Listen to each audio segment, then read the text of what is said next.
to make sure that we remain safe, stable, strong and fair. As campaigning continues, the Tories are promising to freeze rail fares in real terms for 5 years.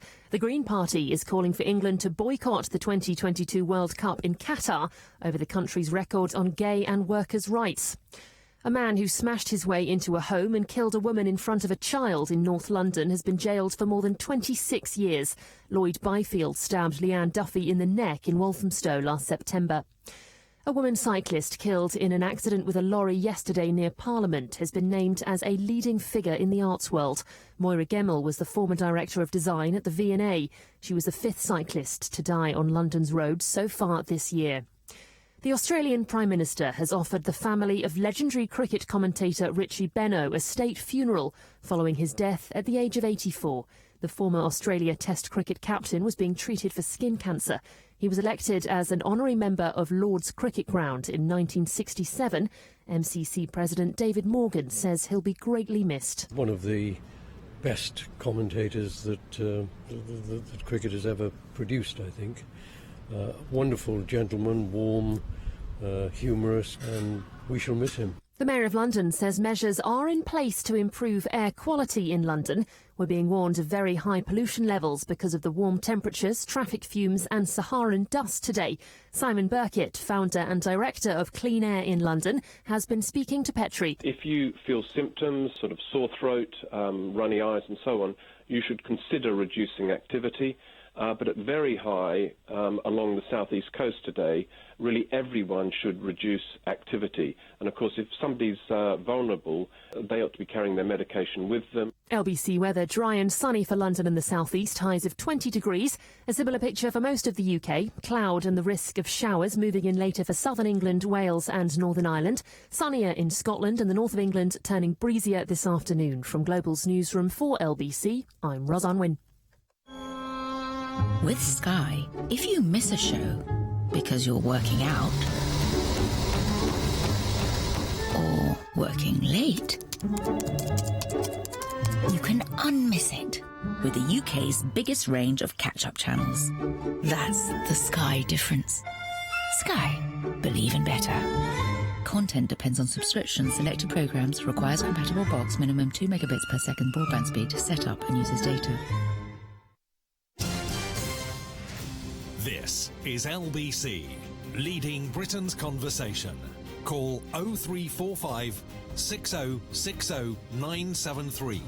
Tweet at LBC. Text 84850. LBC's Election Call. And a very good afternoon to you. You're with Petrie Hoskin here and Paul Nuttall, who is the Deputy Leader of UKIP. Now, every week during the campaign, we're giving you the chance to question a senior politician about the issues that matter to you. We'll be hearing from all the main parties as Britain decides. And today, as I said, we're joined by Deputy Leader of UKIP and MEP for the North West of England, Paul Nuttall. Make sure you get your questions ready. 0345 6060 973.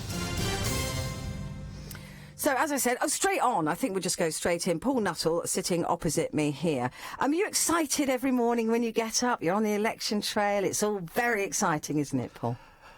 Not really. I'll be perfectly honest with you. I'm pretty much fed up of waking up in the morning and hear some new announcement from Miliband or Cameron or these manufactured fights that they're having, which are set up by their own central offices or American spin doctors. If the Deputy Leader of UKIP is getting bored of this, then I suspect that the majority of the British people are just turning off. Well, it is a challenge because this has been going on now since January the 1st. We've never, ever had an election campaign which has been so long, whereby there's announcements being made every day by the major political parties. And as I say, I just worry that people are beginning to turn off. You haven't kept quiet either, have you, really? No, we have. Well, we did, actually. we did in January and February, and we made a conscious decision not to say much in that period because we believed that it would be overkill. So we decided to stand back, let the other two parties beat the hell out of each other and contradict each other and slag each other off.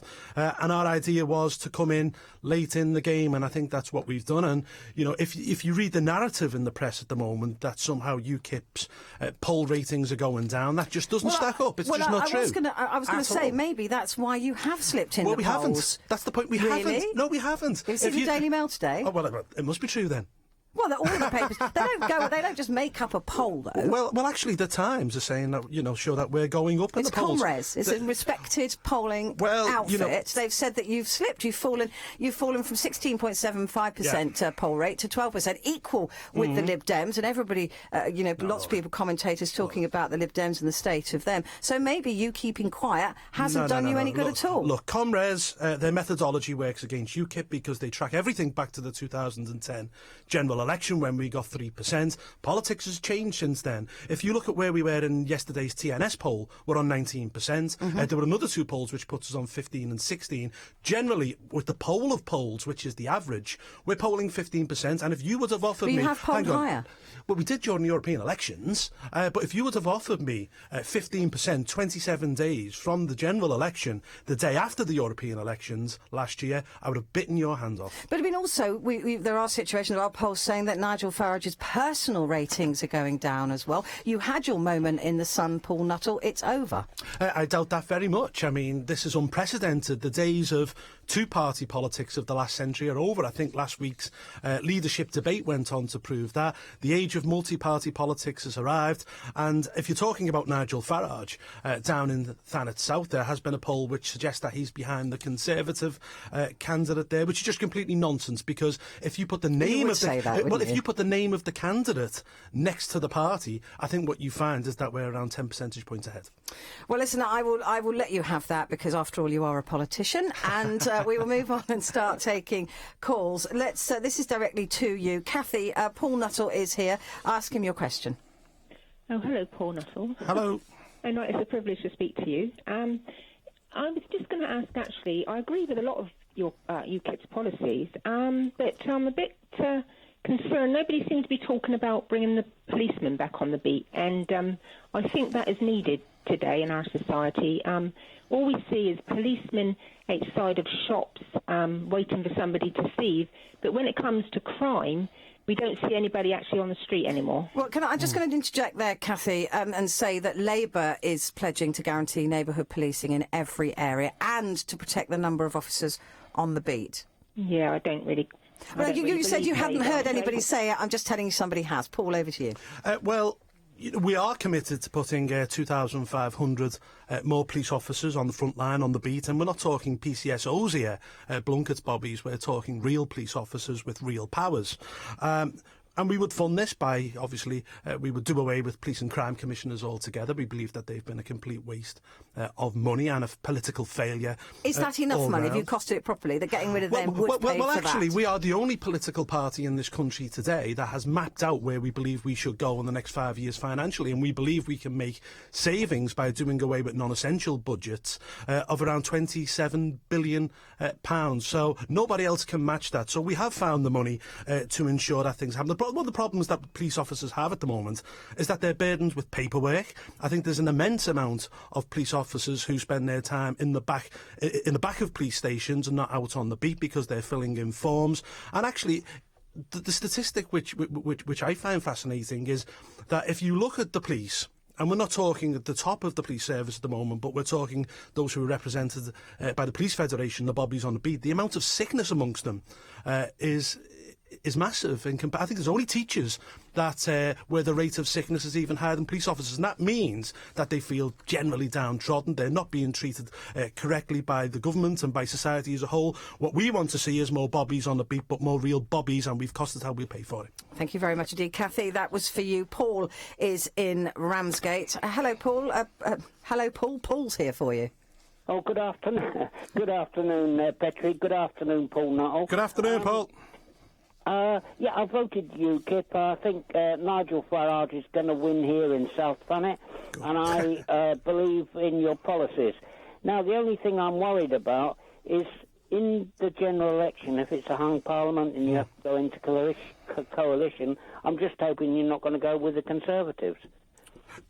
Well, I'll answer that straight. UKIP will not be going into coalition with anybody. We've made that perfectly clear, and that is an absolute red line. What we have spoken about in the past is a confidence and supply arrangement, whereby if a government is proposing things that we generally agree with, we will offer them our support, but we want things back as well. And our red line for much of this is that we want a referendum on our membership of the European Union, but we don't want it in 2017, because by then we would have handed over another £50 billion in membership fees to this corrupt organisation. How are you going to bring it forward any faster than that?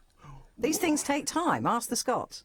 No, well, actually, they don't really take time, do they? I mean, you can bring this forward and you can do it pretty quickly. It wouldn't be a problem at all. You know, I don't want to give another £50 billion by 2017 to this organisation. That's it's British taxpayers' money.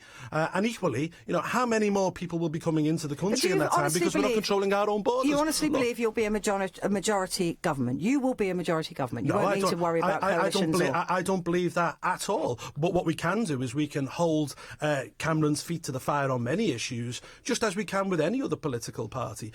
You know, we could end up holding the balance of power in this election, which would give us an immense amount of power, especially if we work alongside, for example, the Democratic Unionist Party, who we have been speaking to at length. But look, you know, we want a referendum, but we want that referendum before December the 31st this year, because, look, you've waited since 1975 for this. And the Tories are the only ones promising to do it. Well, actually, I'm not 100% sure that I believe him on this for a number of reasons. One, he said that he would give us a referendum on the Lisbon Treaty, only to renege on it after the European elections in 2009. I don't think he can be trusted. He did try and get it entrenched in law, didn't he? Well, the problem that... Well, actually, his excuse was that you can't have retrospective referendums, right?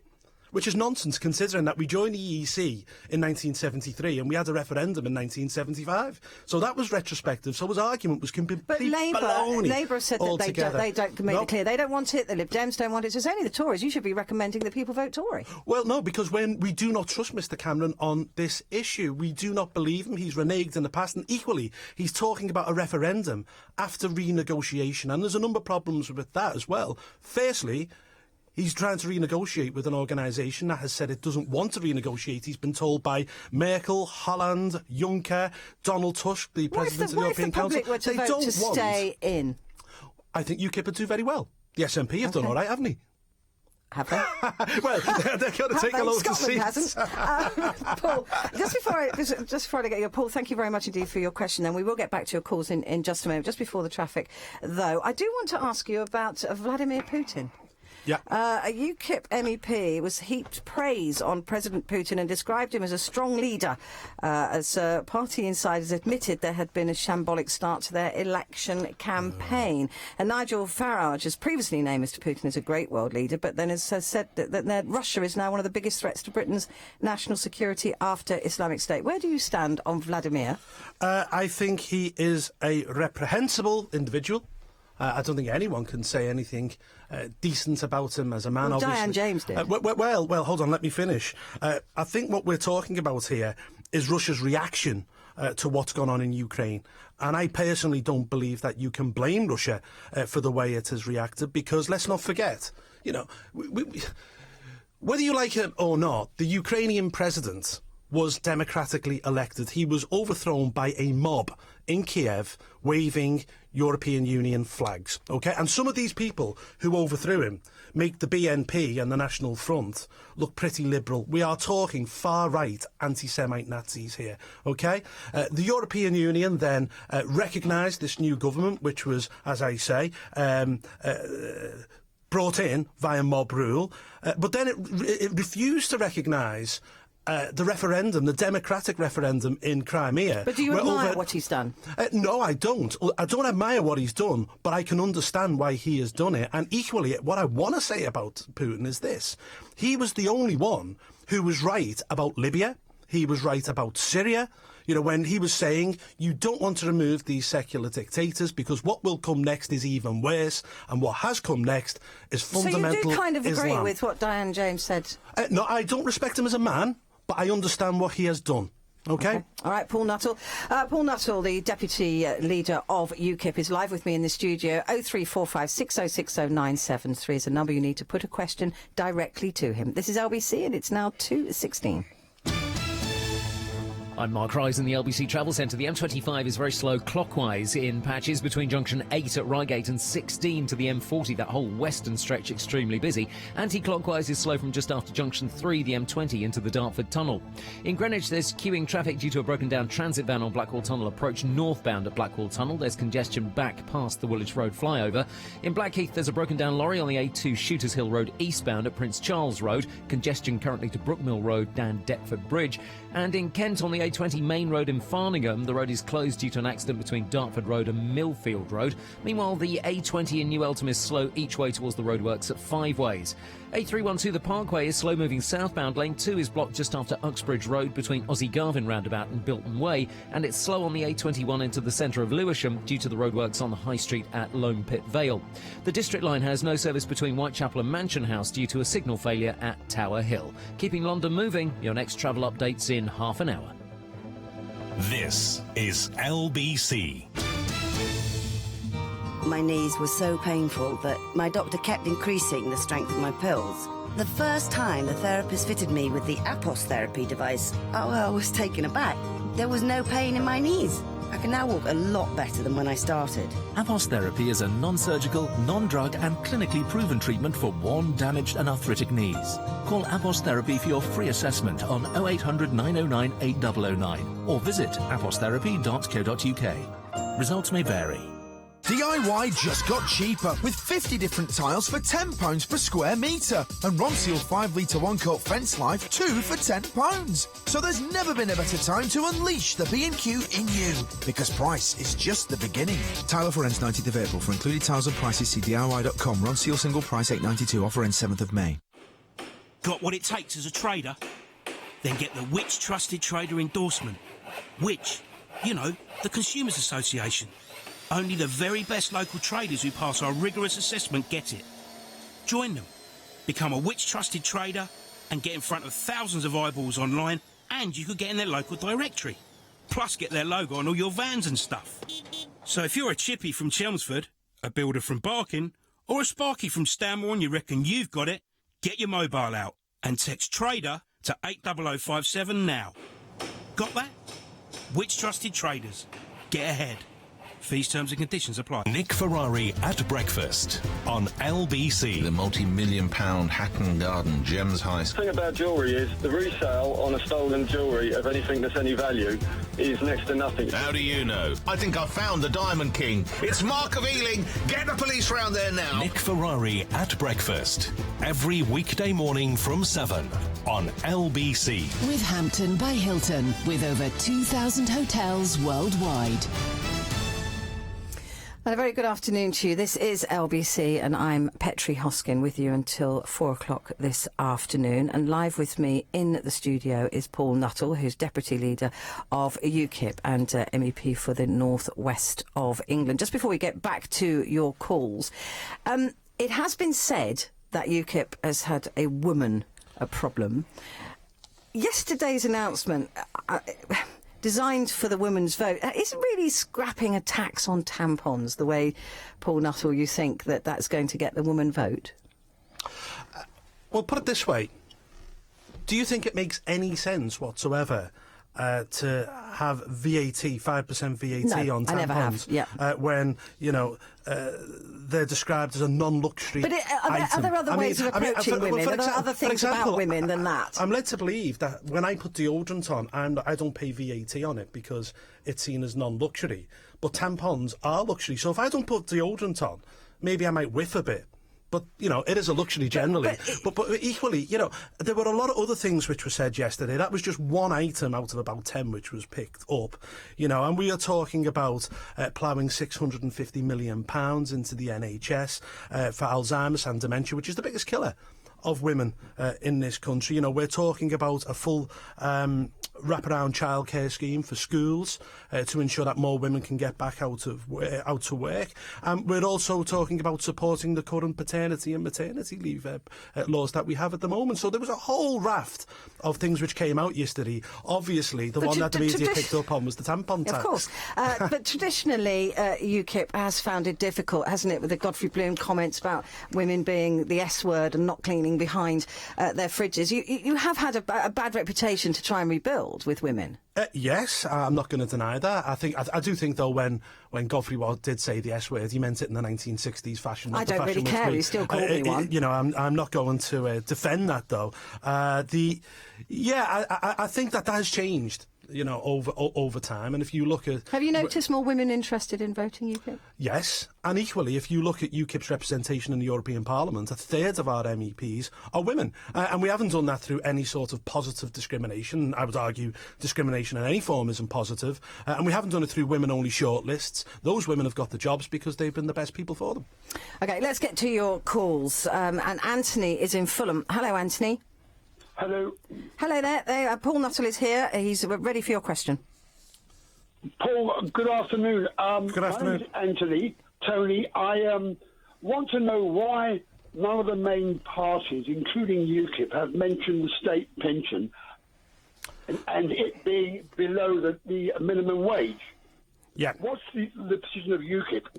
Yeah, I thought this would come up, and believe it or not, this is one of the only subjects which I can't talk about until next week. I'm sorry about that, because we're going to have a policy launch and we're going to be speaking about it in our manifesto. The only answer I can really give you, Tony, on this at the moment, without giving the game away, is simply that, believe you me, we in UKIP believe that those who've lived in this country, worked in this country, paid their taxes all their lives, should be looked after in later life, and we will genuinely, trust me, look after our pensioners. Thanks for that. Thank you, by the Tony. way, I'm a UKIP voter. Good man. OK, Anthony, that's costed as well, is it? Everything we're putting You're out, be spending that big. Everything we're putting out has been independently costed, and to not the costed penny. on leaving the EU. Well, a proportion of it will be. Don't get me wrong. But you're kind of preempting the voter there, because if the voter says we won't leave, can you still afford to do what you say? No, but actually, we've got to put forward proposals to say, if we do leave, this is what we can do with that money. Let's not forget, at the moment, we're paying 55 million quid a day into this organisation. That 55 million pounds is... What do we get back? Tax. Well, we get half of it back. But then they tell us how we can spend our own money. And then we have to put up signs all around London and Liverpool and Manchester and Birmingham, which says, thank the European Union, this project was built with European money. We couldn't have done it without European money. There's no such thing as European money. It's complete nonsense. It's our own taxation. And the other half is building motorways in Romania, sewage systems in Budapest, underground in Warsaw. You know, I'm sorry, it's British taxpayers' money, and charity begins at home. Ignacio, talking of foreign skills in Britain, or foreign people in Britain, from Windsor. Hello, Ignacio. You have a specific question about migration. My call. Yeah. So you're right. I'm a European Union citizen that have been living in the UK for a number of years. Mm-hmm.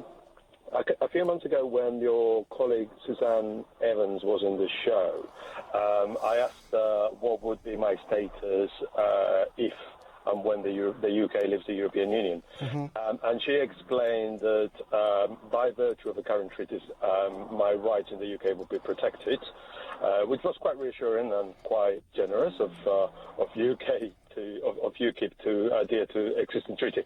My question is, if nothing really is going to change on the immigration front as to from where we are today, by the UK leaving the European Union, is it really worth all the risk to the economy and all the additional work of renegotiating many bilateral trade treaties with nations all over the world, just for the sake of saving £15 billion a year, which allegedly the UK benefits in many other ways by being a member of the European Union?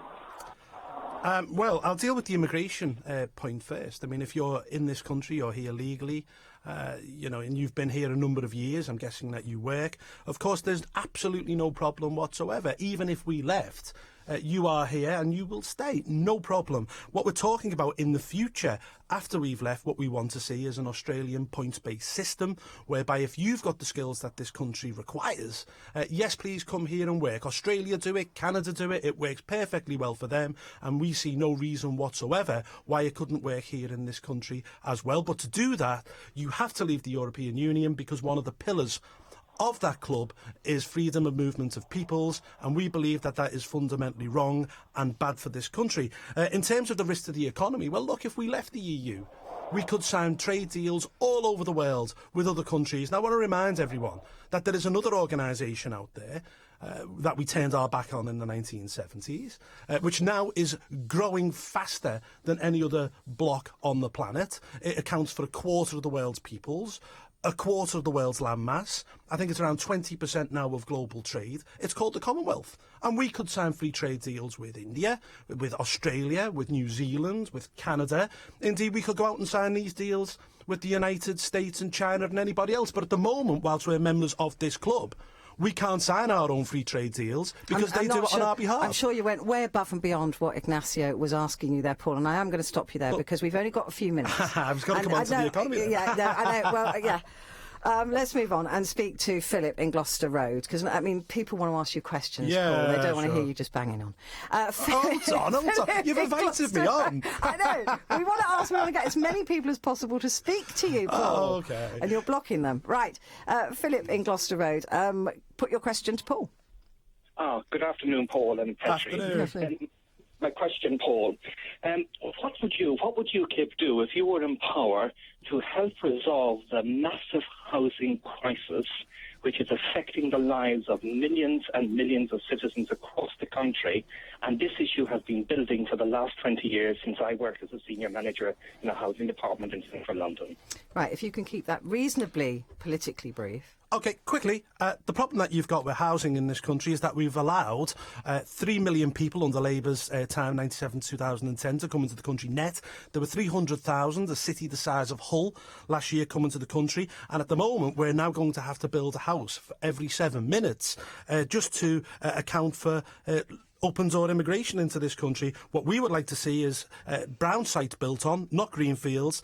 We would like to see people given infra redevelopment on brownfield sites, and we believed in brownfield bonds, which would raise £5 billion in this country, and it would take the risk away from the bondholder and onto the government, and we believe that that would allow us to build around 1 million homes. There you go. And Paul in Bromley, it might be, this is the last call we've got time for, so again, Paul in the studio, if you could keep it reasonably brief. What's your question, Paul? Hello, Paul. Hello. Nice name. Yes, another one. I'm a supporter of the National Health Action Party, so my question's about the NHS. Yeah. You and Nigel Farage have both made statements against the public provision of the NHS and for privatisation. So can we trust you on the NHS? And when you get into power, will you be doing what you really think as opposed to, what you're saying because you know there's an election coming? Well, do you know, strangely enough... You're not accusing him of being a politician. Well, no, strangely enough, we're a democratic party, and we had a debate within the party, and what we landed with, the national executive of the party, is that we want to keep the NHS free at the point of delivery and funded fully through general taxation. And we will... Previously. What we were talking... Was it a mistake, what you said before, or do you really believe it? Well, actually, let me just briefly tell you what we were talking about previously. At some point in this century, we will have to have a conversation about how we fund the National Health Service. We're getting older, drugs are becoming more expensive, our population is growing massively, and that debate will have to happen. Now isn't the time to have that debate, and as I say, we believe in funding the NHS totally out of taxation and keeping it in public hands. But God, that was nice and brief. Thank you. Blimey. That's it from Paul Nuttall, Deputy Leader of UKIP and MEP for the North West of England. You've been listening to LBC's election call, where you have been hearing from the Deputy Leader of UKIP, Paul Nuttall. Later, the Conservative Francis Maud will join Ian Dale at Drive from 4:30, and we'll be hearing from all the main parties each week in LBC's election call as Britain decides. Keep your calls coming in on your main concerns for the upcoming election. This is LBC in the time now. Thank you, Paul, by the way. Oh, thank you very much. This is LBC in the time now. It's 2:30. And here with the latest news headlines is Ros Unwin. The Met Police is investigating why it did not respond to an alarm activated on Good Friday in London's Jewellery Quarter, which was raided over Easter. Thieves broke into up to 70 safety deposit boxes in a building in Hatton Garden. It's claimed 200 million